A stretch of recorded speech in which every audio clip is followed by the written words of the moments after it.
તો ચાલો મિત્રો, આપણે તુલના કરીએ ભાડાના મકાન અને પોતાના ઘર વચ્ચેના તફાવતની. તો પ્રથમ આપણે વાત કરીએ ભાડાના મકાનની મર્યાદાઓની.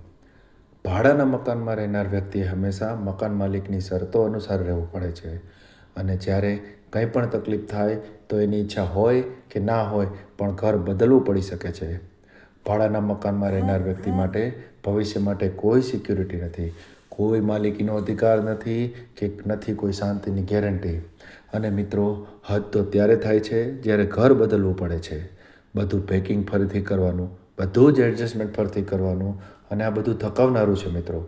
હવે વાત કરીએ મકાનના કન્ડિશનની.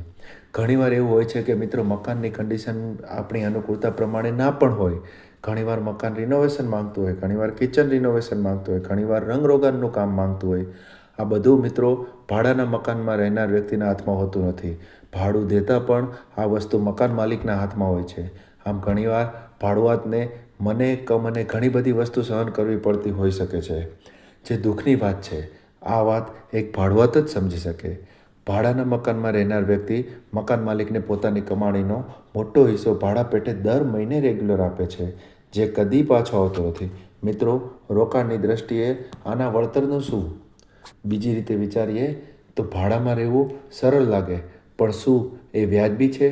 આજના દિવસોમાં જોઈએ તો 5 થી 10 હજાર રૂપિયાનું ભાડું સામાન્ય છે, અને આ રીતે ગણતરી કરીએ તો 10 વર્ષમાં કોઈ પણ ભાડુઆત અંદાજે 6 થી 10 લાખ રૂપિયાનું ભાડું ભરે છે, જે રકમ ક્યારેય વળતર રૂપે પાછી આવતી નથી.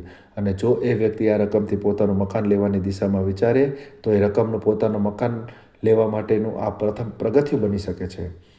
ધીરજના ફળ મીઠા, એ કહેવત દરેક જગ્યાએ સાચી નથી પડતી મિત્રો. ઘણીવાર જોઈએ તો રાહ જોવામાં ક્યારેક વધારે મોડું થઈ જાય છે. દાખલા તરીકે, આજથી 2 વર્ષ પહેલાં આપણું જે બજેટ હતું અને આપણા પસંદના મકાનના જે ભાવ હતા તે આજે નથી મિત્રો. એટલે કે ભવિષ્યમાં ઘર તો હશે, પણ કદાચ ભાવ વધી જશે, અને મકાન અત્યારે લઈ શકીએ છીએ તે મોડું કરવાથી કદાચ ભવિષ્યમાં ના પણ લઈ શકીએ. તો ચાલો વાત કરીએ હવે આપણા પોતાના ઘર વિશે, જેમાં સુવિધાઓ અને શાંતિની લાગણી બધું હોય છે. અત્યાર સુધી આપણે વાત કરતા હતા ભાડાની. તો મિત્રો, ચાલો હવે વાત કરીએ હપ્તા એટલે કે ઇન્સ્ટોલમેન્ટની. શું તફાવત છે હપ્તા એટલે કે ઇન્સ્ટોલમેન્ટ અને ભાડા વચ્ચે? આપે ભરેલ દરેક હપ્તો એટલે કે ઇન્સ્ટોલમેન્ટ એ પોતાના સપનાના ઘરના માલિક બનવાના રસ્તે લઈ જાય છે. એટલે કે આપનો દરેક હપ્તો એટલે કે ઇન્સ્ટોલમેન્ટ એ આપના ઘરના માલિક બનવાના રસ્તાનું એક પગથિયું છે. અને આ દરમિયાન પણ તમે પોતાના મકાનના માલિક ગણાવ છો, અને આપના મકાનમાં આપની ઈચ્છા અનુસાર મનગમતા સુશોભન કરાવી શકો છો, મનગમતા સુધારા વધારા કરાવી શકો છો, મનગમતી દિવાલની પેઇન્ટિંગ કરાવી શકો છો, મનગમતા ફર્નિચર કરાવી શકો છો. આ બધું થાય છે મિત્રો પોતાના ઘરમાં, બરાબર ને? મિત્રો, રોકાણની દ્રષ્ટિએ વિચારીએ તો આપણને સમજાશે કે ઘર એ એક પ્રકારની મૂડી છે. દાખલા તરીકે, ઘરની કિંમતો પણ દિવસો અને વર્ષો પસાર થાય એમ વધતી જતી હોય છે. એટલે કે આજનું રોકાણ આપણને ભવિષ્યમાં વળતર આપે છે, અને સાથે સાથે ભાડું પણ બચાવે છે મિત્રો. મિત્રો, લાગણીની દ્રષ્ટિએ જોઈએ તો ઘર એ ફક્ત 4 દિવાલ કે ઈંટ અને સિમેન્ટ કે ફક્ત લોખંડની ઇમારત નથી, પરંતુ એ છે લાગણીઓનો એક મોટો ખજાનો.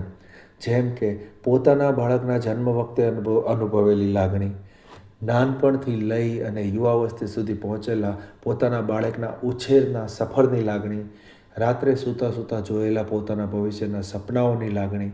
આમ પોતાનું ઘર એ એક લાગણીઓનો મોટો ખજાનો છે, જે એક વ્યક્તિના જીવનમાં બહુ મોટું સ્થાન ધરાવે છે મિત્રો. આપણું પોતાનું મકાન એ આપણું પોતાનું ભવિષ્ય અને આપણા બાળકોના ભવિષ્ય, આ બધા માટે એક સ્થિરતા પૂરી પાડે છે. આ સાથે સાથે એક નિરાંતનો અનુભવ પણ થાય છે. આ આપણું ઘર છે, હવે આપણે અહીંથી ક્યાંય નહીં જવું પડે. આ સંતોષની લાગણીનો કોઈ જવાબ નથી. મિત્રો, આજના સમયમાં પોતાનું મકાન હોવું એ સામાજિક દ્રષ્ટિએ પણ બહુ અગત્યનો ભાગ ભજવે છે. આપણે જાણીએ છીએ કે ઘણા એવા સામાજિક અને વ્યવહારિક પ્રસંગો આવે છે જે સમયે પોતાનું ઘર જે તે પ્રસંગ માટે બહુ અગત્યનો ભાગ ભજવે છે. જેમ કે દીકરા દીકરીનું લગ્ન પ્રસંગ. આવા સમયે પોતાનું મકાન એ આપણને ગૌરવ અને સંતોષની લાગણી આપે છે. આ લાગણી બહુમૂલ્ય છે. એ લાગણીનું મહત્ત્વ એ જ સમજી શકે જેને આ લાગણી અનુભવી હોય. હવે પ્રશ્ન એ છે, તો શું આ સમસ્યાનું કોઈ સમાધાન છે?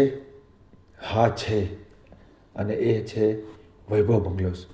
મિત્રો, વૈભવ બંગલો વિશે આપ જાણતા તો હશો જ. ન જાણતા હોય તો ચાલો જાણીએ થોડું વૈભવ બંગલો વિશે. વૈભવ બંગલો તમારું સપનાનું ઘર. હવે ખાસ વાત કરીએ ઘરની ગુણવત્તા વિશે. વૈભવ બંગલોઝનું સમગ્ર બાંધકામ અનુભવી ઇજનેરના માર્ગદર્શન હેઠળ થયેલું છે.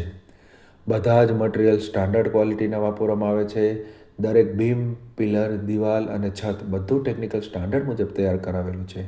વૈભવ બંગલોઝનું પેઇન્ટિંગ સ્ટાન્ડર્ડ બ્રાન્ડ્સના વોટરપ્રૂફ અને ડસ્ટ રેઝિસ્ટન્સ કલરથી કરાયેલું છે, જે વર્ષો સુધી તાજગી જેવી લાગણી આપશે. ફ્લોરિંગ માટે વિશિષ્ટ ક્વોલિટીની ટાઇલ્સ વપરાય છે. સુંદર દેખાવ અને મજબૂતાઈ બંને સાથે. બાથરૂમ અને કિચન જેવી જગ્યાઓમાં પરફેક્ટ લેવલિંગ અને ટાઇલ ફિટિંગ છે.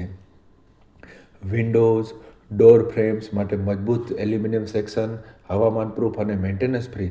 તમામ ફેબ્રિકેશન વર્કમાં ફિનિશિંગ અને ડિઝાઇનનું સંપૂર્ણપણે ધ્યાન રાખવામાં આવ્યું છે. દરેક ટેનામેન્ટના દસ્તાવેજો સંપૂર્ણપણે ટાઇટલ ક્લિયર છે. ફૂલ લોન પેપર ઉપલબ્ધ છે, જે ગ્રાહકો માટે હોમ લોન પ્રક્રિયા સરળ બનાવે છે. માત્ર ઓછામાં ઓછા રોકાણથી હવે કોઈપણ સામાન્ય પરિવાર પણ આ ઘર લઈ શકે છે. મિત્રો, હું આપને એક પ્રશ્ન પૂછવા માગું છું. શું ક્યાં સુધી આપણે બીજાના મકાનમાં રહેવું છે? શું હજુ પણ આપણે પોતાના મકાનમાં રહેવું નથી જવું? મિત્રો, ઘર એ માત્ર 4 દિવાલોનું નામ નથી. એ આપણા પરિવારોનું સુરક્ષિત આશ્રય સ્થાન છે. આપણા સપનાઓનું જીવંત સ્વરૂપ છે.